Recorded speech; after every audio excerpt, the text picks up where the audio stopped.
Whittemore Board of Education. I'd like to call to order at 7 p.m. on Monday, June 24th. This time I'd like to remind everyone to please sign in, and everyone should silence their phones. There we go. And I'd like to remind our visitors, in order to facilitate an effective meeting, we ask anyone who wishes to make comments to the board to read the visitor guidelines on the table right outside the door. Complete the attached public participation form and get those to Jennifer at the end of the table as well. Public participation is allowed during the public participation portion of the meeting. Other than that time, board meetings are not interactive with those in attendance. We have roll call, please. Giles, Keefe, Here. Hendricks, Schultz, Here. Larson, here, Hennessy, Here. McComb. Here. At this time, we are privileged to have Jenny, John, and Claire here, and they are going to help lead us in our Pledge of Allegiance. You guys can come right up front, in front of Mr. Benedict, if you like. Yeah, it's okay. And thank you for doing this.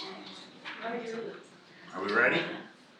I pledge allegiance to the flag of the United States of America and to the republic for which it stands, one nation, under God, indivisible, with liberty and justice for all.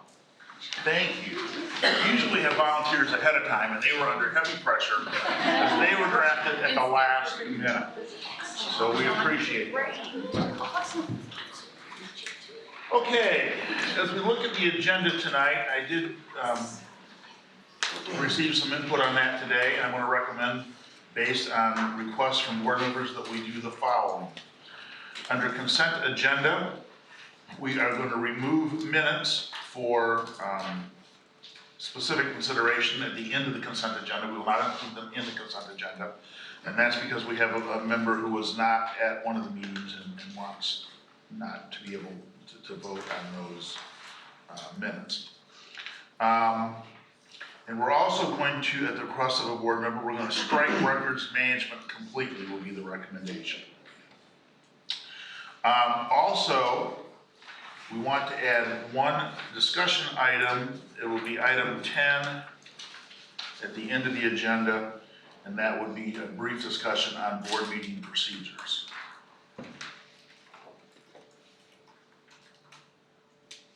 Asked that we do that.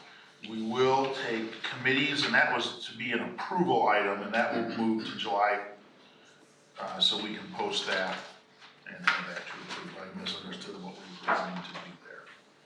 So my apologies on that. So. Max, can I ask a question? Yeah. So I'm fine with having the item 10 added on there, but we have an August meeting, we're gonna go over a bunch of procedural stuff. Is that not something that we could postpone until that point in time when we're having a getting together, talking about planning, what we're gonna look like, what we're gonna do? I suggested that, and it was requested that we put it on Okay. briefly tonight. So We may I follow can that talk up to in anyone knows, just- August. Okay. I think it's going to be. Ideally, I just would like to say that we wanted to have a gathering where we all got procedurally together and made some plans, and we have 7 different schedules. I mean, someone's on vacation now, I'm going on vacation next week. We did not have luck having a time where we could come together earlier in August, and I feel it's unfortunate because it's not ideal because the cart's before the horse. Thank you. And thanks for bringing it up, whoever brought it up. Okay. So I would entertain a motion to approve the agenda with those changes, if someone would want to do that. So moved. We've got a motion by Mr. Keefe. Is there a second? I'll second. Thank you, Colleen.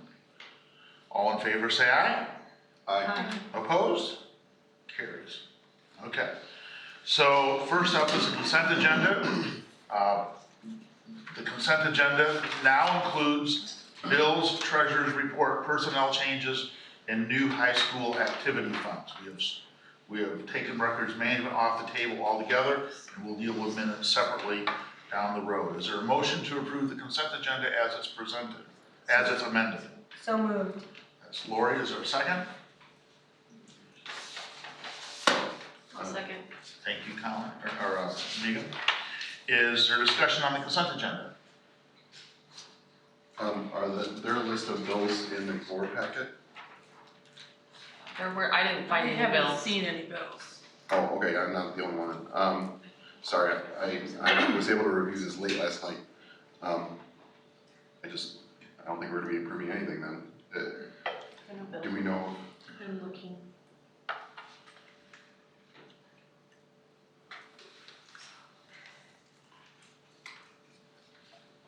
If we aren't able to approve them tonight, are we gonna be okay, or is that gonna be a big problem? It's gonna be a problem. I don't know how big of a problem it's gonna be a problem. That's the bill, the printed version. Hard copy? I'm still looking.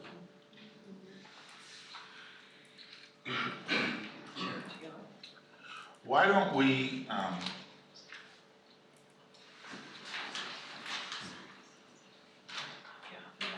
why don't we amend our consent agenda and do bills as item 11 after we've all had a chance to review the hard copy? Does that make sense? Yeah. Can we agree to do that? Okay, so the new motion then would be the consent agenda would consist of the treasurer's report, personnel changes, and high school activity funds. Is there a motion to approve that? So moved. Thank you. Second? Second? Again, thank you. Other discussion on any discussion at this point on the remaining consent agenda items? Roll call, what's the roll call vote? Hennessy, Yes. Schultz, Yes. Keith, Yes? Giles, Hendricks, Larson, Yes. McComb. Yes. Okay. This bill, so you know that. Forget to approve those tonight. Minutes. You've seen the minutes from the previous meetings that we are asking to get approved. What, I'm sorry, say that again, please. Are we, all right? We're seeing the bills. You're seeing the bill list? We can move ahead. Okay, let's move ahead. We can keep moving, this is very. Having that on my sheets. There were expenditure reports. All right. Sorry. Let's come- Sidetrack. Let's come back to minutes of the previous meetings. That's a standalone item now at the end of the consent agenda. Is there a motion to approve the minutes as presented? So moved. Thank you. Is there a second? I'll second. Okay. Discussion on minutes. Just like last month, I feel uncomfortable voting for minutes where I was not at the meeting, and so I don't know if we can separate those into two approvals, like minutes for April meetings and then minutes for May meetings or something like that. We can do that. I'm gonna have to abstain, that's what, But I I'm made gonna- the request I'm gonna because I was abstain gonna otherwise, abstain, so- so I don't wanna, I guess it doesn't Or you can abstain. matter because there's an vote, so you yeah. just. Yeah, we've still got a majority, so why don't we just deal with an abstention if that's okay. I intend to vote for them. Okay. We'll have, So if you guys still have the majority. okay. Roll call vote on the minutes, please. Hennessy, I'm gonna abstain. Schultz, I abstain as well. Larson, Yes. Giles, Keith, Yes? Hendricks, McComb. Yes. Okay. Thank you, everybody. All right. Yeah, that's all. Our expenditure reports are all that are in the electronic package. Expenditure reports are all that are in the electronic package. Okay. I thought they were. Okay. We'll come back and do those separately anyway. That way Mr. Keefe will have a chance to look at them. At this time, we have some new hires for next year to introduce. Mrs. North, we come back to Rome. All right, I will start. I have Ryan Bosch here, who is probably not new to many of you. He grew up in Mahomet and graduated in 2001 from our wonderful district. He graduated from Illinois State University in 2005 with a BA in history, specialized in secondary education. He has over 13 years of experience. Most recently, he's taught in Champaign. He currently serves as our boys varsity basketball coach at the high school. He lives in Mahomet with his wife, son, and daughter. When he's not in the gym supporting our programs, he enjoys spending time with his family, reading, and staying active in his church. He's excited to be joining our school district as a teacher and is looking forward to working with our students in the fall. So welcome, Ryan.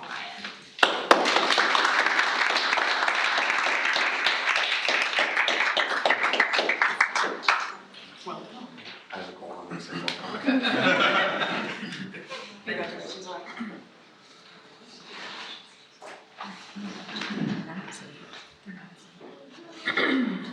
I have the pleasure of introducing Abby Cockerham. Abby is a former student here. After attending kindergarten through high school in the Mahomet Seymour School District and graduating in 2014, she spent the next 4 years at Illinois State University pursuing her bachelor's degree in special education.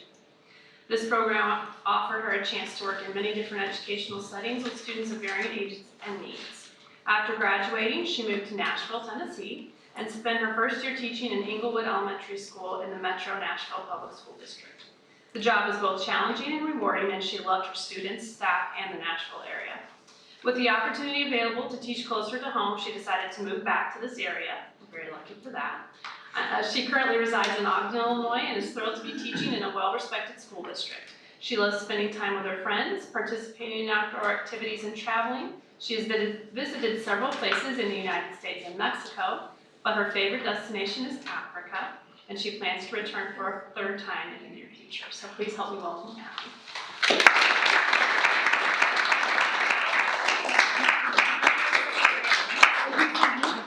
Well, no one gets you said. Okay. Hello. Hi, how are you?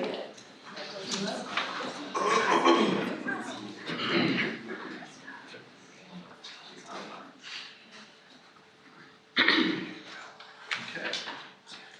Now, you are both welcome to spend the entire evening here with us if you like. He's out already, But good a job. lot of times, Hi, Ryan. Hi, Abby. Welcome. we don't take it personally. Although, one of the younger members does. Donations, Dr. Hall. We just have one donation this month from an anonymous donor to the high school in the amount of $25,000. Okay. And was that directed towards a specific purpose? I believe it's going to go to the continued upgrade of the sound system in the gymnasium. Okay. Wonderful. Very, very thankful for that. All right. So the recommendation of the superintendent is to approve the donations as presented. Is there a motion to do that? So moved. Second? Second. Discussion? Very appreciative. Thank you. Mr. or Mrs. or Miss Anonymous. Yeah, donor. Okay, roll call vote, please. Schultz, Yes. Giles, Larson, Yes. Keefe, Yes. Hennessy, Yes. Hendricks, McComb. Yes. It is communication time. Is there anyone here from the PTO? MSEA? Foundation update. Just, they're going to do the dueling pianos for the fundraiser. That's about really all I can tell you. And the foundation, Mahomet Seymour Education Foundation, made a contribution to the Mahomet Seymour schools to contribute towards a project at the high school, and it was very exciting to hear people talk about making that contribution, as it's a large board of people that I sit on with that, and it was very exciting to hear that take place and make another contribution back to the schools. Visitors. What do we have? No, nothing for visitors. Okay. Board members. Megan, anything? Oh, I've talked to about 3 or 4 or 5 parents since the last meeting who just shared their interest in the board meetings and wanting to attend, and also looking up the meetings online and trying to find the videos. So I'll save the rest of my comment for agenda item number 10. But I just think it's nice to see the community really taking an active effort to be informed and to watch what we're doing. And so I just want to make sure that we're holding up our end of the bargain in terms of taping and having things put up in places that they can find. And I'll just curtail the rest of what I have to say for item 10. Okay. Lori? I'm excited about our new hires. We can continue to attract good people to our district, which is, I work in another district, and attracting good people and the right people is difficult. So I'm excited for all of that going on.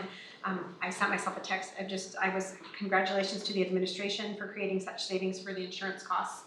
If you look in the packet, I thought that was a really positive thing to look at. I want our community to know that there are cost savings coming forward, which benefits all of us. Thank you. Colleen?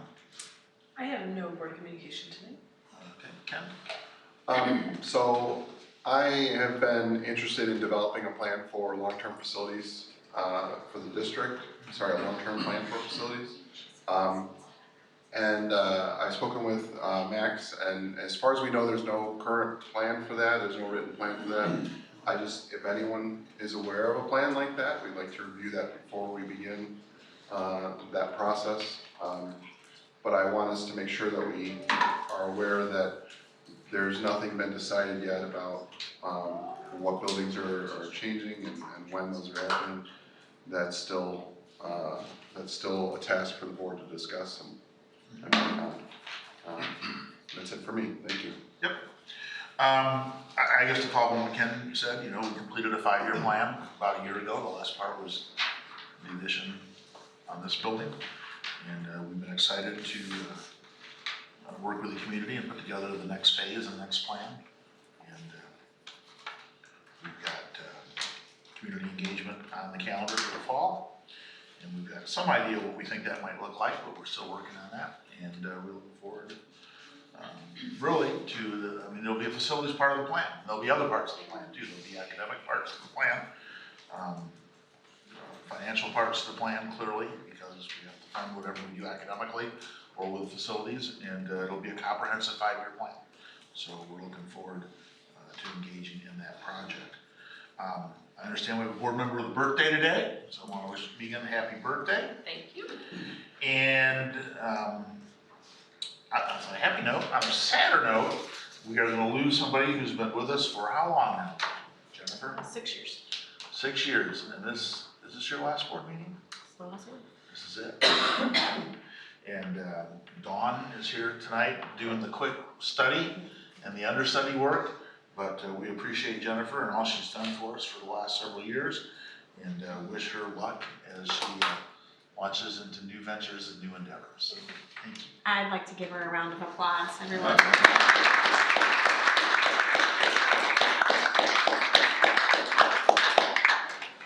It's not always easy dealing with us, and she's done a great job with that, and I appreciate it.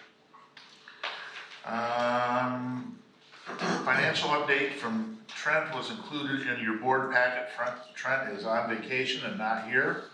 Are there any questions or comments on the financial piece that we could try to answer or address in Trent's absence? Do we know, and I can take it up with Trent if you guys are not sure, do we know why we're so far over in capital projects and life safety on our budget? As far as Smith? Yeah, it looks like we're 52% over on life safety. I would want him to address that. That's fine. And give the accurate answer. Okay, I will say that typically that sometimes there's differences in what years things are budgeted in and what years things fall in, particularly when we're in a building project. okay, But I second the thought that that's a fine. good temperate question to make sure. Understandable. I would not be surprised if that's part of the answer, but I can't tell you that for sure. I have a question. Is this and Dr. Hall and Max, we had a special meeting where we voted to approve the tax process. Is this a good time to inform the public of where we are with that? Sure, yeah. So would you mind doing that? Yeah, thanks Okay. for bringing that up. We Yeah. are not going to need to issue tax anticipation warrants, so that's great news. Appreciate the board coming together and passing the parameters resolution, just kind of an in-case safety net, but it turned out to be okay. We got a little bit of a disbursement from the treasurer's office earlier in the month, and we expect a big chunk of money this Friday, but turns out we're will be okay. We got through the June 15th payroll and bills, and that's kind of where we needed to get to, but we needed to pass that resolution ahead of that, so. So we had to meet as the board to process in case we needed to borrow money because the tax bills were out so late, we weren't getting the money.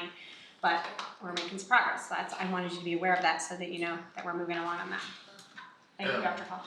Evidently, the county went ahead and sent us some money. That was good. Next up, superintendent report, Dr. Hall. Thank you. I just wanted to take the time to congratulate our high school boys track and field team for their third place finish in the state track and field meet. We had some state champions once again, and they're all on vacation, so Coach LaFont, good, which is good, and understandable. So we will honor them at a later date, probably in August, but just wanted to mention that. I also want to thank Jennifer for her service to our school district. We'll be having a celebration of her service in our office in a couple of weeks. And the remainder of my report, I think maybe is best saved also for item 10 on the agenda as well, kind of related, so. Revisit that, so thank you. All right. Comments or questions for Dr. Hall? Dr. Hall, has there been any FOIA requests since the last meeting? Can you speak to those? I received one today, but it's not been filled. I received one on Friday, so I'm speaking of memory here, and it wasn't really a FOIA request, so it was Okay, filled in a different way. okay. And off the top of my head, I have to say there could have been, I just can't think of them right now. I don't think so though. Okay. Other questions or comments for Dr. Hall? Let me, as long as we're on that, do you want that to be a standing item on the board agenda? Yeah, I would like to hear that. I would just like to hear what the request was and how it was resolved. They're on, when personally. they're fulfilled, they're on our website, Okay, so. okay. But I believe it's supposed to be on there in the open, when you're taking the Open Meetings Act. FOIA is actually an agenda item that they suggest being on there, so I think that would be helpful. Suggests or requires or? I think It's the law required requires. to be in every meeting. Is that under policy or is that an open meetings act? It might be It's in in the the Freedom law. of Information Act. The free, Oh, oh, that's yeah. right, I Okay. can't, all those trainings are jumbling together. Understandable. Yeah. Yeah.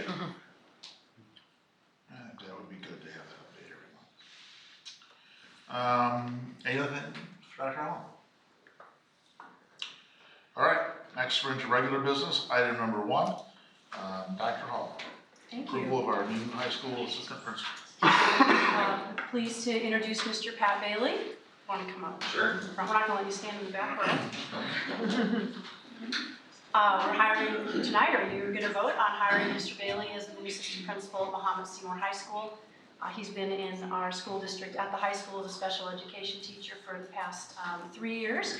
Prior to that, was at Urbana Middle School, and prior to that, at the Gerber School at Cunningham Children's Home. So brings with us a wealth of experience, has exemplified himself as a teacher leader in our district, and really stood out in interviews. So his wife Jenny is here with half of their brood.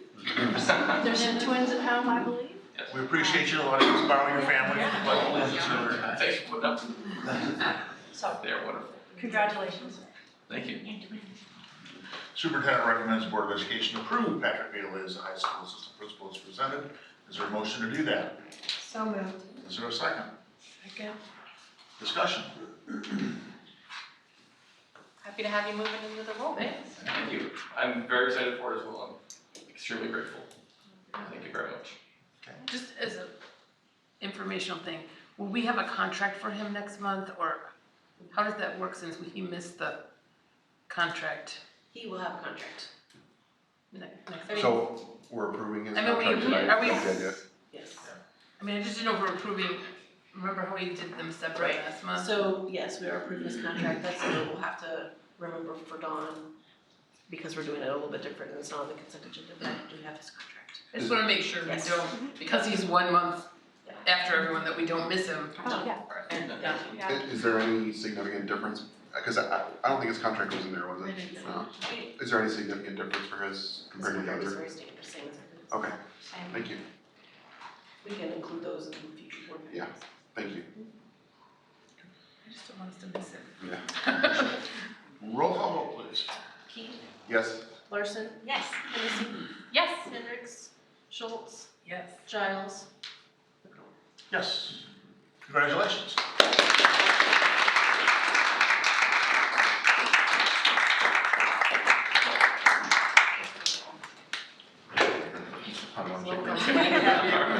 Thank you very much. Don't shake the I'm not playing sure I want to hand. sit next to him. I'm not sure. Call it too.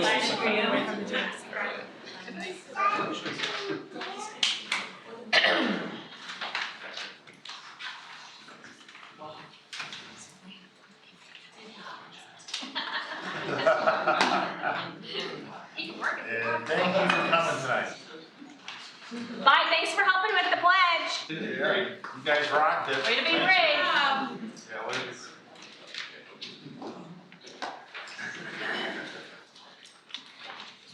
Okay, item 2, general liability workman's compensation bid, Dr. Hall. Thank you. Well, I'm pleased tonight to have Mr. Steve Boucher here from Boucher Human Resources. He's going to provide an overview of the process and the outcome of the bids that we went out for our property and general liability and workers' compensation.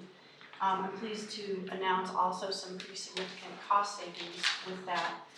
One thing I do want to call your attention to, just a minor change since we put the board packet out.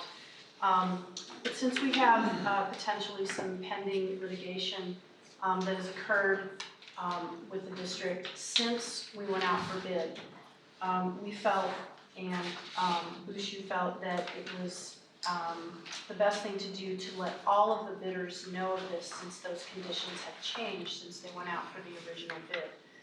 And so in your folders, you have a hard copy of some very minor changes. It did not affect the overall outcome of the bid. The same bidders still remained the lowest bid. There was only one company that changed their quote as a result of that. Everything else remained the same, but just wanted to make everybody aware that we did do that. Boucher HR took care of that for us, and so with that, Steve, come up, and I'll stand at the podium. I can do that. Thank you. You're welcome. All right, we have a lot of information in here. I'm not going to walk you through line by line details unless you have questions about specific things. I give you the highlights and kind of address a couple things and then open to questions a little bit towards the end. So first off, general market right now, everywhere on commercial is trending up. Yours is exactly the opposite of that, which is a very good thing. And so somewhere along the line, you're gonna say, well, why? I'll kind of highlight those now. One is your risk has been improved, and generally risk in the commercial insurance side of the world is all related to losses. So when your losses are trending downward, that's a positive sign. Another thing to note, you kind of highlighted a little bit of those things, is you've spent quite a few years now upgrading your facilities and improvements as well. And that always plays in when you have newer items instead of older buildings. The insurance companies tend to like that, okay? So that's playing in with your loss history, and the new facilities really helps as a part of the equation. So we had 10 that asked for bidding with you, which is a lot. It's a good sign. 8 of them actually presented, I'm sorry? So that's more than usual, I believe. More than normal, yes. Usually about 3 to 5 is traditionally what's there. So that's a good sign, and everybody was interested in your business. You're gonna see on the summary spreadsheet that you have, kind of highlight to the very far column on the right, as you're looking at that, is the proposal that Trent and Mrs. Hall have recommended. And you're gonna see that's about a 40% savings over what your current is, or about $122,917 in total, so that's a very good sign. There in general was all but one that actually was lower than your existing. And so you had a spread of anywhere from 28,000 on the low in savings up to the high of 122. And so what that generally tells us is that everybody bid you very competitively because all of them were encouraged or interested in your risk itself. So that's a very positive sign overall. So in that you have Arthur J. Gallagher, which is the agency. EMC is the insurance carrier on everything on the commercial side except for the workers' comp, which is with State National. And then finally you have ACE for the pollution, broker's risk for treasurer's bond, and the catastrophic insurance with US Fire and Insurance. Total is $178,615 in total for the year. And so that's a significant drop from your current of $301,532. All of your property values were raised 3% for inflationary factors, so that's already priced into the equation. And there's a few modifications because every carrier has a little different variation in terms of what their coverages are. But almost all of your coverages presented with the proposal are comparable or better than what you currently have. So overall, it's very positive.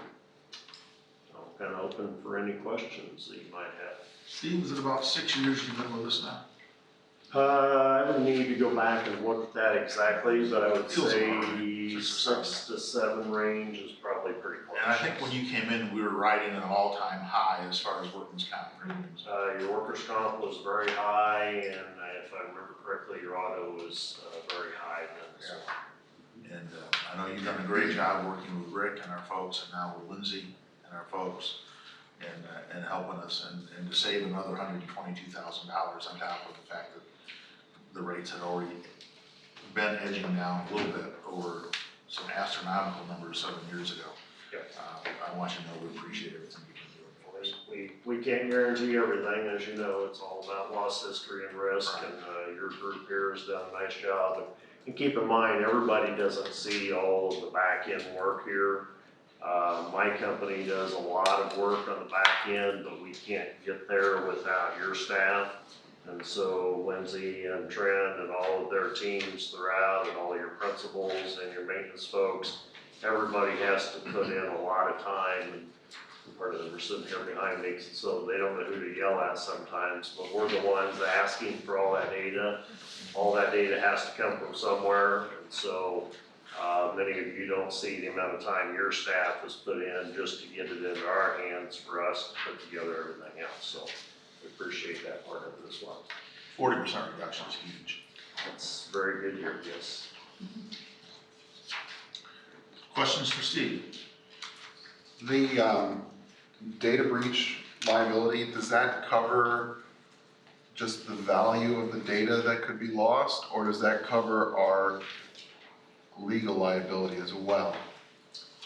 Really wouldn't cover legal liability. Data breach is generally whenever you're doing your research, investigation of what the actual crime or data loss is. It's generally preparation for materials, presentation of the challenge of what happened. Your liability side is more into your general liability, your school board legal liability, rather than in that specific category. So those would cover, like, if there was a data breach and student data was lost, that would cover. If someone were to pursue action against you for loss, then yes, that's on your liability side is what's gonna protect that. Now, keep in mind, since you asked the question, because data breach, cyber liability, and all of these categories are becoming very, very new. They're being sold into the market, they're there, but there's not really a lot of claims and court cases determining that yet. And so I gotta be a little cautious in how I say what's covered and what's not, because we really don't know. And a simplistic example of that, and we have a lot of these that are coming up right now, we're gonna see this happen for the next 5 to 10 years at least. The question becomes is who caused it? And so was it the software company you have? Was it your financial institution that their door was open and it didn't get closed in time, or was it a theft, or was it actually someone externally coming in, or was it somebody? And so it's a real challenge over the next few years in the court cases as to what was the actual cause that determined or created the loss. So, very good question. So are legal liabilities that would fall under the total liability premium? But you have general liability, and I don't know what page that you're working on or working from, but if you're working back the details, you have overall liability for the property itself, you have general liability, then you have school board legal liability, and then you have umbrella coverage, which is a layer above each of those underlying areas. Then you're gonna have auto, and you're gonna have work comp. Those are your main categories that are gonna be covered under the liability. Okay. And the overall building limit, it just says included. What is our? Your building limit for the policy year coming up would be $111,415,421. And that's for all of your buildings combined. Okay.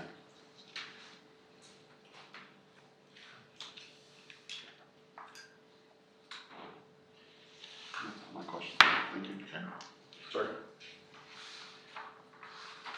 Superintendent recommends Board of Education approve property casualty and workman's comp bids as presented. Is there a motion to read that? So moved. Is there a second? Second. Further discussion? Or questions? Or comments? I would just like to say I take it as a testament to the leadership of our administration and Dr. Hall to see how our risk has gone down over the years. I think it's a really positive thing, and I really appreciate it. Sure, and I thanks for the kind comments, but honestly, it was started way before I got here, so appreciate that, but want to give credit where credit's due. I know, that's It is. huge. I mean, 40% is really Yeah. huge, so that's. We were turning off the charts back in We the got day. workers' comp. At least with the workman's comp. Go in the right direction. And the nice thing about that is not only do we have lower rates, we have a safer work environment. Yes. Which is good for the folks. Roll call vote, please. Heath, Yes? Giles, Hendricks, Schultz, Yes. Larson, Yes. Hennessy, Yes. McCollum. Yes.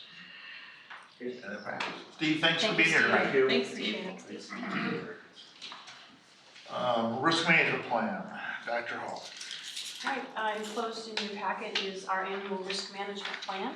This is related to the previous agenda item, just in terms of how we go about managing risk, and that comes through safety education, through crisis planning, through a number of different activities that we do in terms of our policies, informing our employees. Then it also, the risk management plan also details how some of our expenditures go in the tort fund as well. So this is an annual plan report that Trent compiles and puts together. Really hasn't changed over last year, so just recommending approval of this tonight. Superintendent recommends the Board of Education approve the risk management plan as presented. Is there a motion to do that? So moved. Is there a second? Second. Okay, discussion, questions, comments? I just see in here, it says that it will not exceed charging these salaries to the tort fund. Do we do that, or Yes, the full amount, or? not always. We don't always go up to the do not exceed number. That's a good question. Usually that adjustment's made one time towards the end of the year.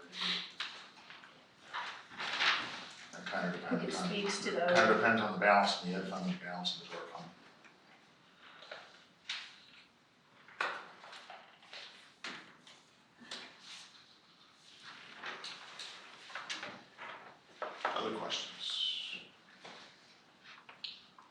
In terms of this getting down, filtered down through all of the employees, the flow chart kind of has a direct board to committee to building administration to employees. What does that look like? Is that something that's covered in some of the monthly meetings? Is that in the handbook? Is that in the work that you're doing with the IASB and policies, or? All of the above, trainings, specific trainings, safety trainings, the drills that we do, policies that are covered, educating our employees on what those policies look like, so, meetings, emails, those types of communications. And historically, that's looked a little different depending on maybe the group. When workman's comp was turning off the chart, there were a couple of groups of employees that were really high in workman's comp claims, so there was more education, different education done with those particular employees, maybe than there was training everywhere, but a couple of groups of employees got extra explanation. And so is it done once a year? I mean, I'm just guessing, I'm trying to ascertain if we have a new employee start mid-year, what, is this something that's frequently discussed, or is this a once a year? No, honestly, I wouldn't say frequently. I think it depends on what the topic is. All of our new employees have a set of mandated trainings that they have to go through, mandated by law. And then some of those apply to current employees, some of them are every other. So for instance, like bloodborne pathogens, that's just one example. So some of those are safety related, but some of them are annual. Some of them apply only to new employees and are one time. Some of them are ongoing and you have to do them every year. So many, if not most of those are done through an online platform. There are numerous mandated trainings that cover a huge swath of topics related to safety in the workplace, but also interactions with students, medical needs of students. So. And how do we keep track of which employees did what, and if they're up to date? Well, the training actually goes through Bushu, and so it's tracked on electronically. And so they have a certain amount of time to complete those after hiring, and we send out friendly reminders about that. Sure. I mean, it's not our thing. Many of these are state law. Right. Mm-hmm. So, and then annual trainings are managed the same way? Mm-hmm. Other questions? Roll call vote, please.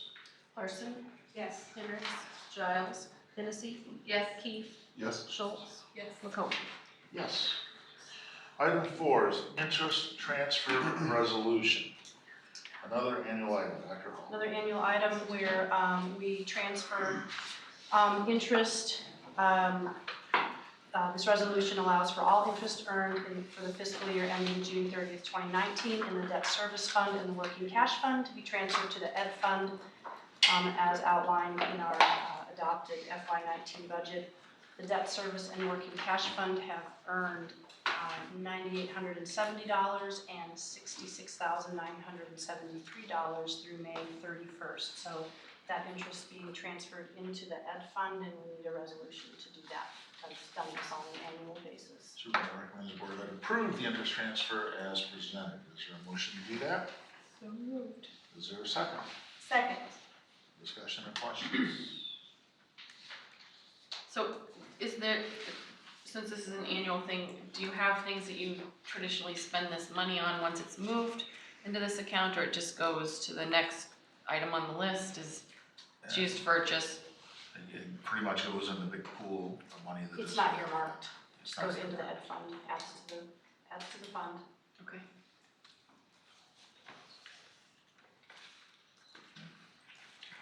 Roll call vote, please. Hennessy, Yes. Schultz, Yes. Keith, Yes? Giles, Larson, Yes. Hendricks, McComb. Yes. Item 5, press update 100. Dr. Hall. Hey, The board policy committee met last Wednesday, and that's Mrs. Hennessy and Mrs. Larson. And we went over the update from Press 100, and so the purpose tonight, or the purpose of the board policy committee is to review those and ask questions, and then bring those to the board this evening. So tonight is the first reading of these policy changes.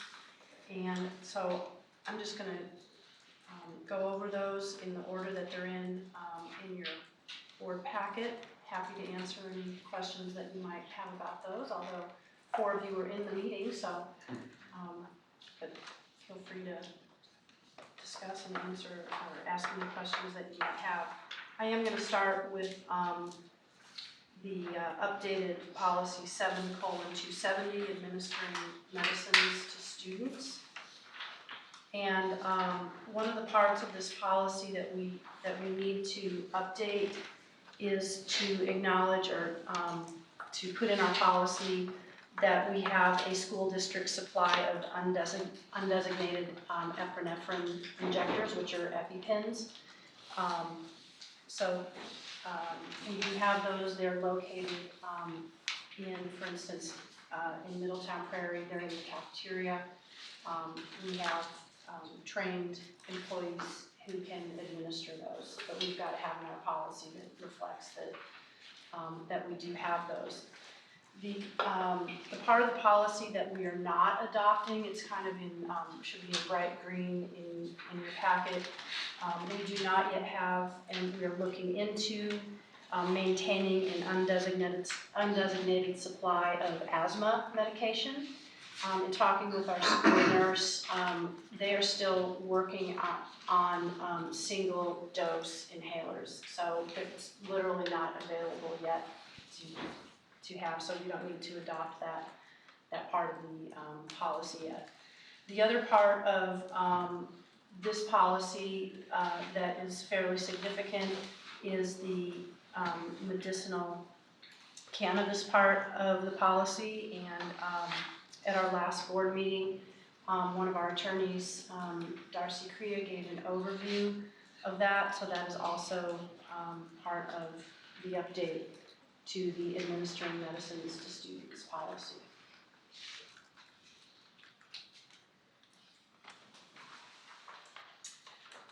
Then moving on to the spreadsheet that's found in your packet, we have a number of other changes which are fairly minor, and I'll just go through those.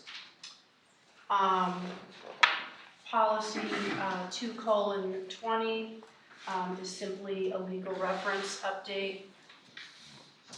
Policy 4:100 also legal reference change.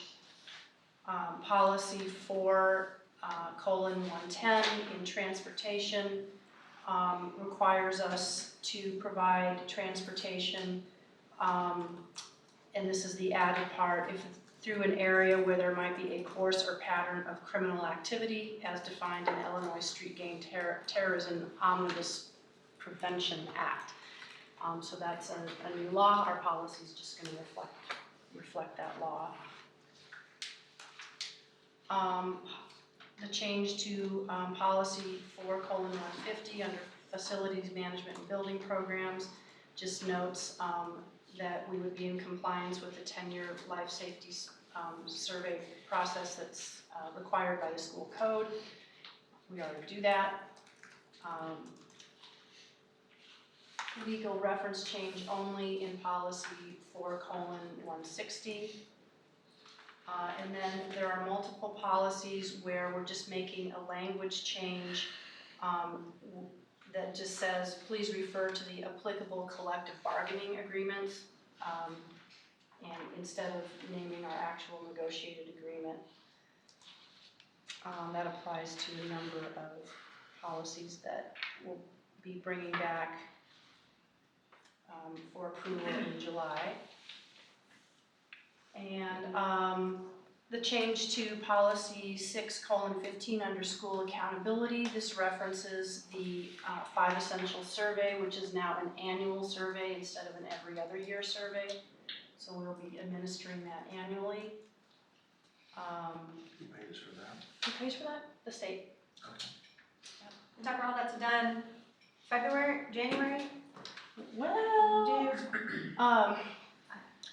It kept changing this year, the Yeah. window, I know, but Yeah, like, it's, so- what it would be typically when it goes out? we'll just say October through March. Okay, alright.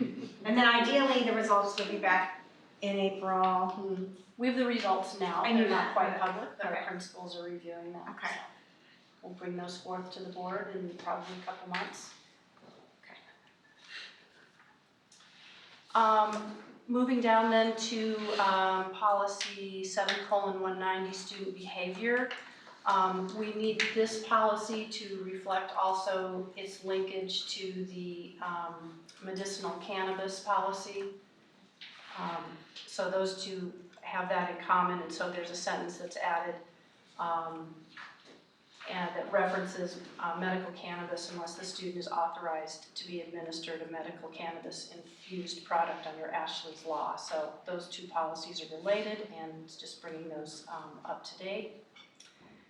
And then the last one on this sheet is policy 4190, and that policy is optional, and I am recommending in July that the board not adopt that policy.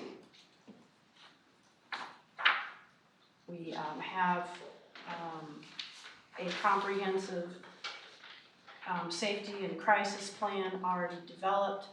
We have an outstanding working relationship with our first responders, and this policy is it's an excellent policy. I just feel that we already have everything in place that we need. This would require vast amounts of changes in terms of implementing a lot of administrative procedure that is associated with this policy, and we have a sound crisis plan in place, and we have a threat assessment team in place.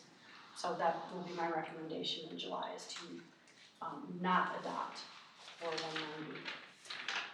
And then the very last piece of this is simply an exhibit that goes with policy 7:10, and it's just kind of an index or a listing of all of our policies which are related to equal educational opportunities in our overall policy manual. So appreciate the time of the policy committee last week. We had some great discussion and great questions, and these will come back on July 15th. Evidently, everybody here was in that committee meeting except for me. But is there any questions or comments? Policy 830, item 9, probably will need to be removed. That refers to medical cannabis. You just want to have a look at it. It was 830, Thank you. item 9, in the big list of what visitors and students cannot do. I will look at that. Thanks for the heads up on that. Appreciate it. So I would like to understand, what is it that is special about medicinal cannabis that requires us to have this, this new policy? Is there something that's separating it from other prescriptions that we should be concerned about? Well, I think that it has so this is my best guess, and I think that Mrs. Correa could speak in more detail to that, and I'm happy to get some input from her if you want me to do that, because she actually wrote Ashley's law.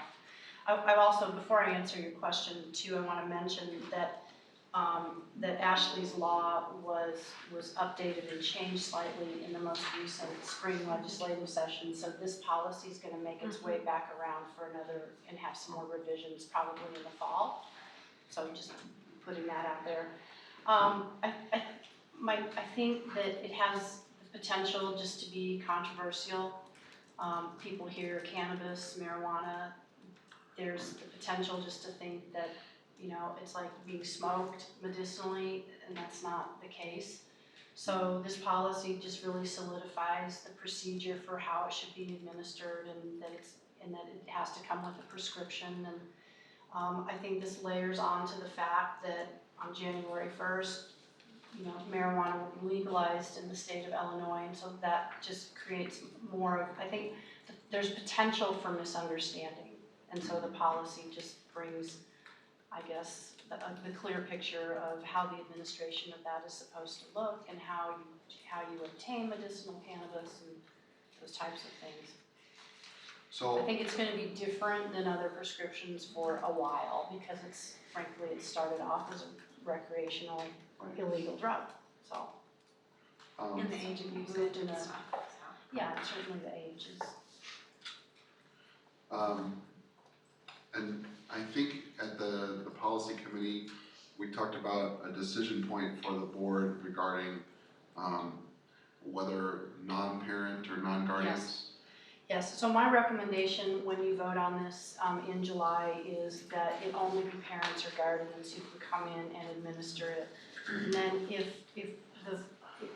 and I would say, let's revisit that when we get the changes to the policy, probably in the fall. I think this is a good starting point, and if we see the need and concern is there to broaden who can be a medicinal cannabis caregiver, then the board can certainly do that. But I would say at this point, we just move ahead with having it be the parent.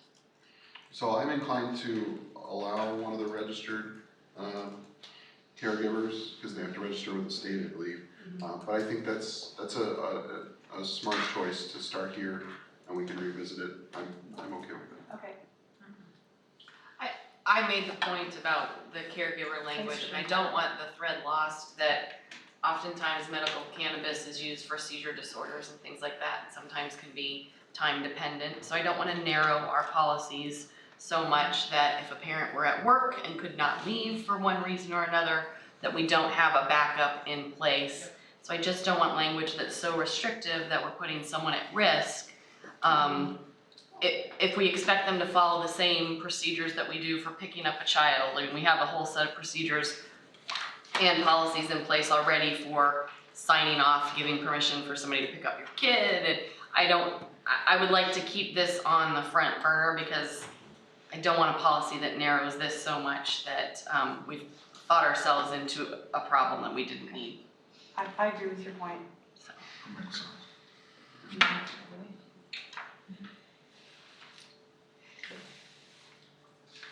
Will we specifically define then, because we served on the committee the other day and you made that point, will we specifically define that, or will it just be the parent gives, permission to do so by?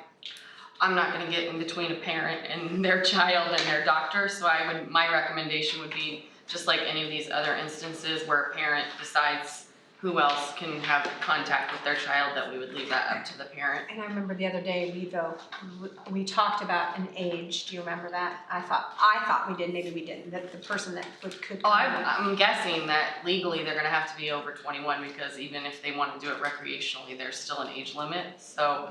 Just want to make sure we. Yeah, I mean, I think. So someone who's more knowledgeable can correct me, but I'm pretty sure that in order to be one of these designated caregivers, you have to register with the Illinois Department of Public Health. And there's a pretty extensive process, and there's limitations on age and criminal background and all sorts of things. I'll find out more information about that. Come back. Yeah, and the other point that I made is that these policies are great when we add them. I don't want to lose the thread of getting this into the procedural level because the procedure is really what we want all of our building administrators.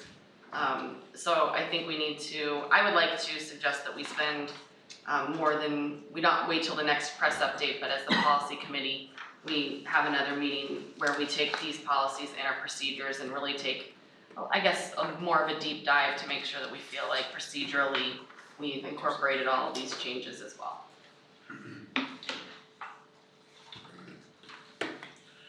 Any other comments on the press update?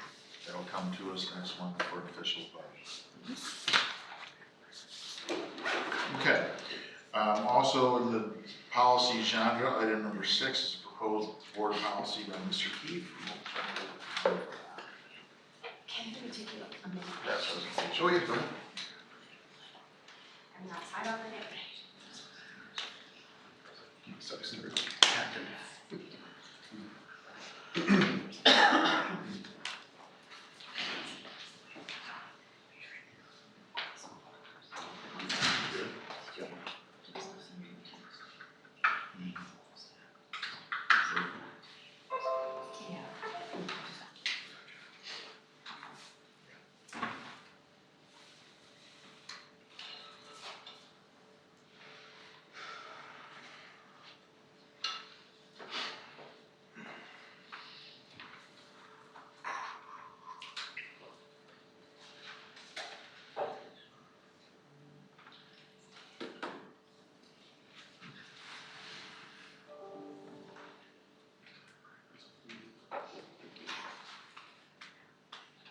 Sometimes one of these boards are a little.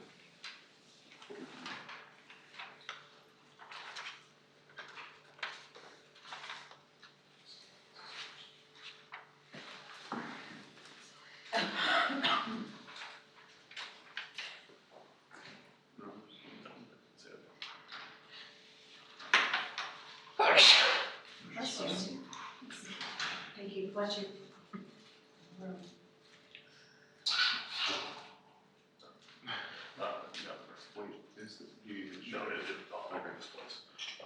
You have a presentation? You know, no, it's, I got a couple of things. Let me try that other adapter. Yeah, she's short.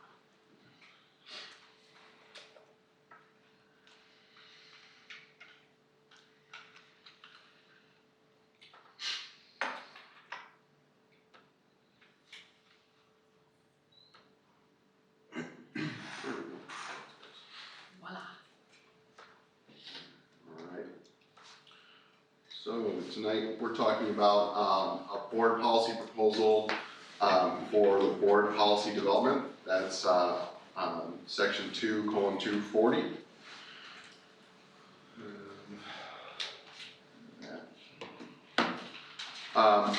And just to start, our basis for developing policies independently like this is found in both the Illinois School Code. Talks about how we can set the necessary rules for management and government of the district. And also in our board policy 220, our second major power is formulating and adopting board policies at our sole discretion. So to review our current policy, and that's in the board packets, but this is kind of a bullet list that explains how the current policy works. Policy development, in terms of policy development, suggestions from staff must flow through the superintendent before that suggestion makes it to the board. All other sources, board members, community members, that has to flow through the president or the superintendent. And then the rest of that section describes the responsibilities that the superintendent has in the development process.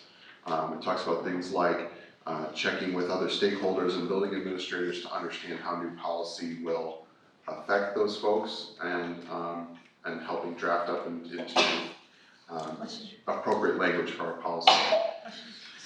This next major section, policy adoption and dissemination. The policy changes must take place over the course of 2 meetings unless one of 3 conditions occur. There is an emergency, a special condition, or in order to ensure legal compliance for the district. The policies must be available for public inspection, and there are terms for how that must be done and where that's located. The board policy must be reviewed and monitored regularly. That's built right into this 240. The superintendent implementation then describes how the board supports reasonable interpretations of any board policy, and the board will act to clarify any policy as needed if there's a disagreement in that implementation. It specifies that the superintendent has authority to act in the absence of policy. And then finally, there's a section that states that the board can temporarily suspend any board policy by a majority vote.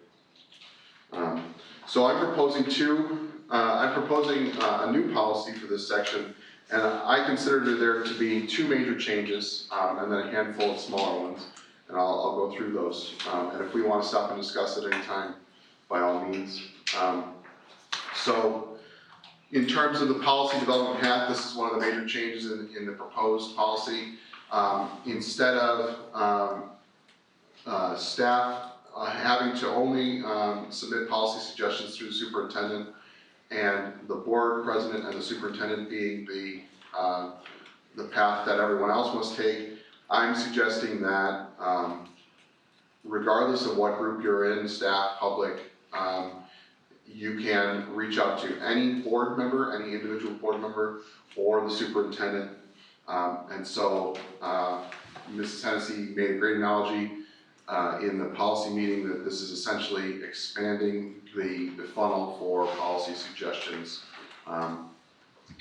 And it's not further limiting it in any way, it's just expanding it. The other major change is the creation and requiring the use of what I call the Uniform Policy Change Form. This is a document that actually you can see in action in the board packet for this new proposal. And it will provide us a uniform way of presenting policy changes for both the board's benefit and the public's benefit. It also has a section where its intent is for people to explicitly state why it is this policy change is taking place. And it will also allow us to create a record over time of policy changes, which will be beneficial as we further develop policies. It will be good to be able to look back and see, why did we add this language here? Oh, there was an incident, or there was a change in law.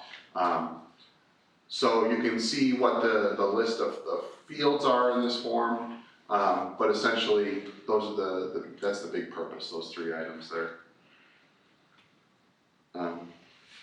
So now what I would consider more minor changes, like I mentioned when I was describing the existing policy, we are able to change policy at the same meeting it's presented under three conditions. There's an emergency or special condition, or we're trying to adhere to the law. I'm suggesting that we change it to only allow for legal compliance to be an automatic immediate adoption. And then in order for us to change policy immediately in an emergency or special condition, I'm suggesting that we have a unanimous vote of every board member present at the meeting. That was a detail that we kind of hashed over at the policy meeting, but in my opinion, policy in general should be a glacial process. It should be very well thought out, and so we want to try and limit our ability to change policy quickly, and I think that's a good practice. There's language in the proposed policy that says that any proposed policy submitted with a UPCF at least 1 week prior will be included in the meeting, and that these forms will be included in the public board packet so that the public has the opportunity to clearly see what the policy changes and the purpose of it. This is an attempt to codify our existing practice. The press policy structure always has a statement of legal references and a statement of board policy cross references. This will actually add text that says that these sections are required in every future policy. We don't have to go back and redraft everything just now, but as we adopt new policy, these are two new sections that will be required, and it also says that there should be a little statement about what the reference is, what it's in reference to. Policy suspension. So in the existing policy, it says that we're able to suspend board policy temporarily by majority vote, and I would suggest that we remove this piece. I feel that it negates the purpose of policy in general. We still can exercise our emergency policy changing power that the proposed text includes, but this when I read it, it struck me as kind of a risky thing for us to include. So I'm suggesting we remove that. Sorry, can I just make a comment? Sure. I was talking to Colleen after the policy meeting, and I thought she brought up something that I thought was fairly brilliant that I just wanted you to think Okay. about. I'm with you. I think suspending a policy is strange language, because what that means is we've suspended the policy for everyone district-wise. So I'm wondering if what we really want to do is have some language about an exemption being put into place for a specific student or a specific situation, and if that would feel different to you. Yeah. I thought in talking through that seems, I was a little bit more comfortable with the idea of language around an exemption and maybe some specifics as to what might constitute an exemption, but suspending a policy does feel weird to me as well.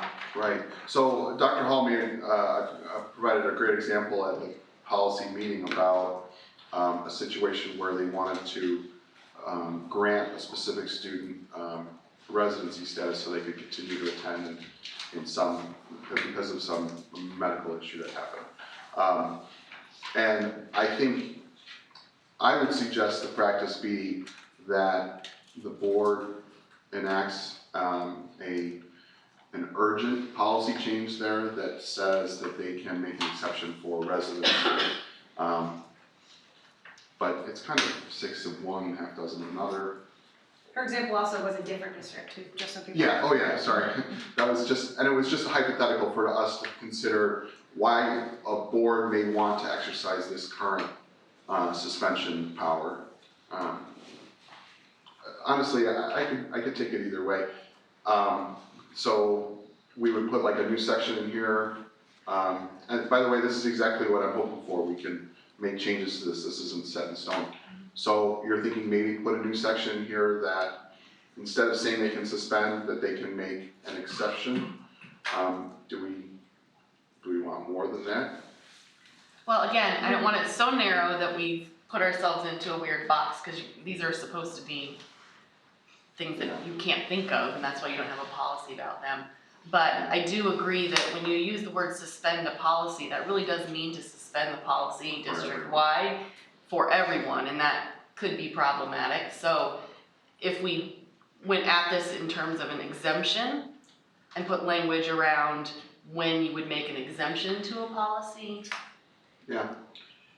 Not having been in the meeting, I would say it does seem odd that we would want to suspend a policy.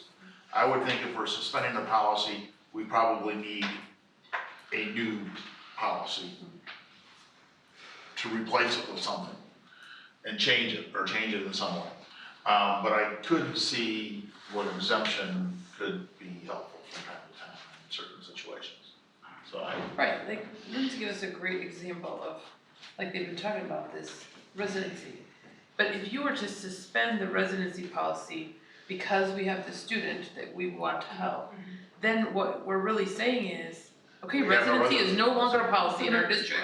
And then everyone under the sun could come, and so we need to have a balance between keeping our policies and being able to be accommodating to specific situations, because as she pointed out, we deal with parents and children, right? So Yeah. So what are we suggesting? Oh, well. well, here's a question for Max.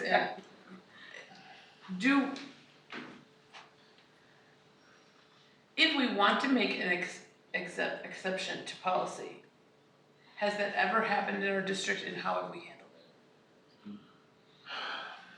I'm having a hard time coming up with anything off the top of my head. I don't know, we ever suspended residency or for any reason? Not I mean, not residency, but any, I know, but. you know, like if we have a policy and then we have a student we want to exempt from it, could we just as a board meet, would be in a closed session? Okay, An example that comes to mind is we had a graduation requirement issue with a student, and we ended up, at one point, I don't even remember the details now, this is several years ago, but we did do an exception for a student because of some issue.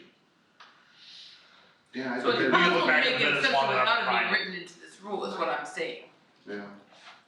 And then, and at the time, it was presented to the board as, basically as an exception. So, So that would indicate that you don't have to put anything in here, that we just Special understand circumstances. the board To be will considered. deal with the exceptions when they come up. It's not a policy issue, right? It's Yeah. a specific student issue, and so that would, Well, so I guess back to Ken's point, do we want language in there about suspending policy in general? Given that that really would be suspending it I would think if we district-wide. were ever suspending a policy, it'd be because we were replacing it with another policy. So, but we probably But wouldn't I could suspend see it, an we would- exception. So, to your point, you still wanna remove that language, is what you're asking us to consider. Yeah, but I think that maybe, maybe having something about allowing an exception, on a case-by-case basis. I feel like we should, as a board, communicate in some way why that exception's being made. Well, Of yeah. course, protecting, the privacy rights of those involved, but, so let me work on that and come back to you.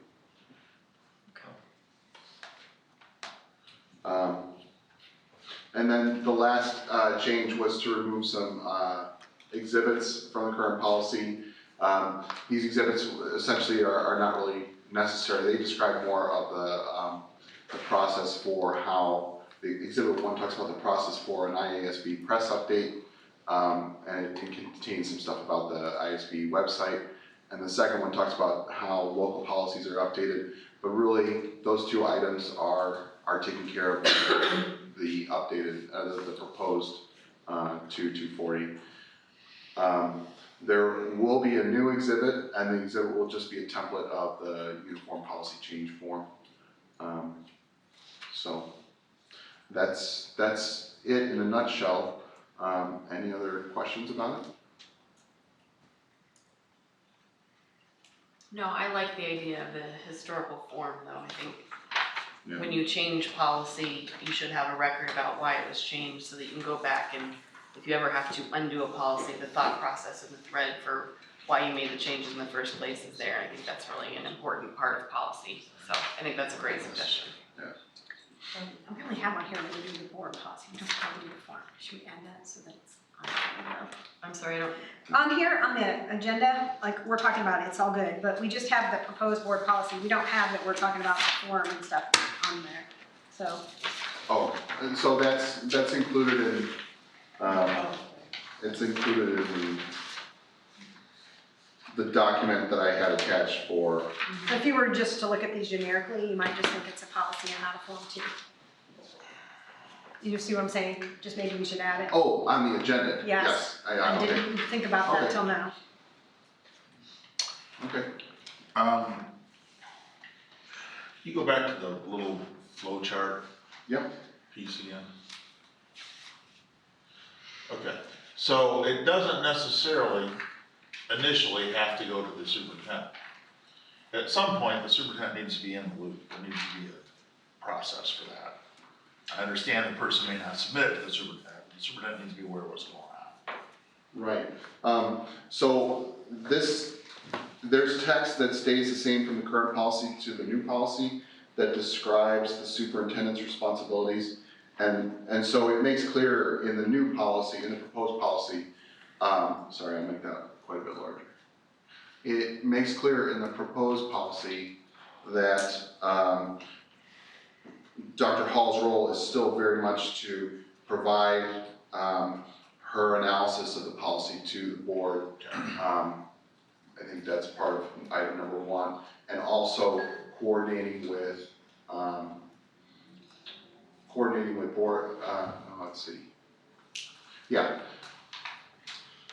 Notifying those who will be implemented, who will be affected by, notifying those who will implement and be affected by it, and getting their advice and suggestions. So that's where she will help as a conduit of information between administration and staff. And where does the policy committee come into play into this? Because I think it's still important that things get vetted through the policy committee before they come to the board. Right. So that's a good point. And in our current policy, there's nothing about the policy committee's role. In the proposed, there's nothing about the policy committee's role. However, I went and looked at the press service and their recommended 2-240. There's actually a line in between those two paragraphs that simply says that the policy committee should be used for advising the board for any policy suggestions. So even their suggested policy it's pretty vague what their role is, and I would just assume that the practice will continue that they will discuss and analyze any proposals and bring their suggestions to the board. Can we just add it here, just call Sure. it out like? Yeah, I'll just use the same language that's in the press, from the press website. And the unanimous vote, just to be clear, that's only if we're enacting an emergency where we're approving the policy the same session as presented, right? Yes, If we're following the normal approval process, then it's majority vote. yeah. Okay. That's, in order for the board to declare that an emergency or special condition is in place, they'll have to have a unanimous. Except for legal. Yeah, legal is the exception, legal. I don't know that we have ever declared an emergency policy that I'm aware of, so Yeah, right. that doesn't mean that couldn't happen. Is anything gonna happen? And that flow chart changed from origin, and I appreciate you going back and changing that, Ken, because Sure. originally it went from, public would just go to, and staff could just go to any board member, and there was no superintendent involved, and we talked as a committee to push that in the superintendent to be involved in that. Originally it was proposed without that. And that's just widening the funnel. I think it's a great idea.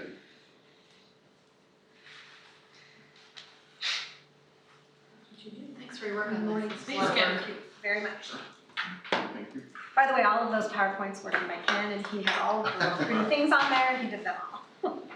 He's very technologically savvy.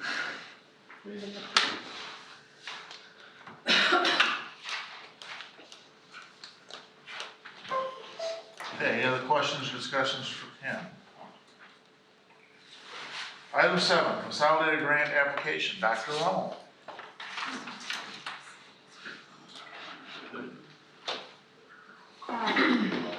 No, I don't. Thank you. So in the past, we've had title grants. Christine has the IDEA grants and other grants, and there's information specific to individual grants. It's money that, as long as we submit, that the district receives these federal dollars that are flowed to the state. This year, the state decided to simplify the process, pulling out pages from the title grant, pulling out pages from the IDEA grant, and combining them into a new grant called the Consolidated Grant Application. We're required to get board approval of the Consolidated Grant Application before we can submit for title and IDEA funds. So Did the state really simplify it? well, I don't know that it's, so they tried to say, I wouldn't say it's simplified, and I wouldn't say that it's more work, I would just say it's different work. Okay. It required coordination on our part, because typically we do Christine and I talk all the time about who's gonna pay for what, and expenditures, and what the goals are, and what we're doing moving ahead. But we write our grants typically in isolation, you know, because they're written typically this time of year. But now we have to, as you saw in what I sent you last week, you have to kind of work together on submitting that one consolidated grant application. So this takes the place of several pages within both of those grants. And then once this is approved, it goes through 4 different reviewers at ISB. And then we are able to submit our grants for federal dollars. So the request is that you approve our consolidated application so that we can move ahead with submitting title and IDEA. And how do our requests compare to past? Well, I'm receiving less title funds. I don't know how Christine's dollars are coming in. But in terms of expenditures within those grants, mine are pretty consistent with how it's always, at least how it's been the past 2 years since we've been school-wide at the elementary. The dollars, we still use those dollars across the 2 elementary schools. Because yours changed a couple of years ago. Correct, so that all students have access to the dollars, and we still target at-risk programs at the junior high and high school. Last year, we were awarded Title IV funds for the first time in several years. It's not a lot of money, but it is some money. And we used that towards some music programs and towards the ABL class here. This year, we're looking at spending some of the Title IV funds for the after-school homework club at the high school again, Bulldog Makers at the high school for some materials for that after-school program. I have to go back and look and see what the other Title IV dollars are, but those are ones that allow you to they're not as restrictive as Title I. Title IV, you can use it to expand offerings, to try different things that you want to try within the building that you may not already have currently. Superintendent recommends Board of Education approve the consolidated grant application as presented. Is there a motion to do that? So moved. Second? Second. Now we can have discussion. I'm sorry, I jumped. Dr. Roll, I want to just say that I liked getting to see the application. Like on number 4, just, if you didn't get to go to every parent night, that you had and you're informing them about curriculum, you got to see all of the people's names and what they, their titles and what they did. So I appreciated that information. I kind of had forgotten about all of the details that went involved in planning some of the things. So I kind of like doing it. So what is the board's role here? Are we supposed to be validating the different statements that are included in this application, or are we just authorizing you to make this application, or basically authorizing you to make the application? So it's that you are allowing me to submit this application, that I have your permission to submit the application to the state. There's a date that goes in there, so tonight's date will go in there, and then we're able to submit. And then because that has been, you've given us permission based on the information, we're allowed to move forward and submit, so that we are not just using title funds. We have a plan for how those title funds and IEDA funds are going to be used. That's good. That's kind of an Christine, do you have anything to add since you're consolidated together here now? No, it's very much what Nicole described. I don't know that it was more difficult work. It was just different work in terms of putting that all together. And we have those discussions a lot about who's going to pay for what and how does that work and what can special ed cover and what can it not. And those things typically work out really well. So it's really well described in that consolidated grant about how those grant dollars are all working together to benefit all kids and maybe not just one specific targeted kids unless that's what's required. So special education did get a little bit more money than we expected this year, which was a nice surprise. Nobody bothered to tell us we were getting that. We wouldn't have known had we not gone into our grants and perhaps made an amendment or something like that. So, but it was nice to get that money and be able to put that towards some very specific professional development that we had committed ourselves to. So you're getting a little more. You're getting a little I more. got a little more last year. I don't know what next year's going on. So the reason we're getting less funding is because our free and reduced lunch rates are actually going down. And so that is impacting the overall dollars that we receive. And so I would anticipate that as in previous years, we'll get what's about $350,000 up front. And then we'll get a little bit of carryover, not a lot, because we typically spend this year's title dollars on this year's students, but at the end, there's usually a couple $1,000s left that will roll over. We'll get that at one point. And then there'll be funds that are not, that either the state held back or that other districts did not accept. And so then those funds are distributed, so we usually get a little bit back at a second point throughout the year with those funds. And they're already earmarked with anticipation of getting them with things that we would like, this is what we'd like to do with it, should we get it?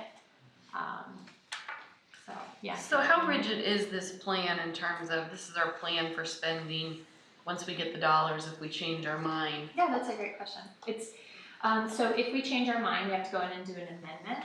Okay. If it's over a certain amount of money, or if it's outside of the scope of our certain expenditure. So when we do the budget, let's say we've got $60,000 on instructional, and we give some examples of how we're gonna spend that money. We don't have to spend it exactly, but it has to be spent for instruction. Okay.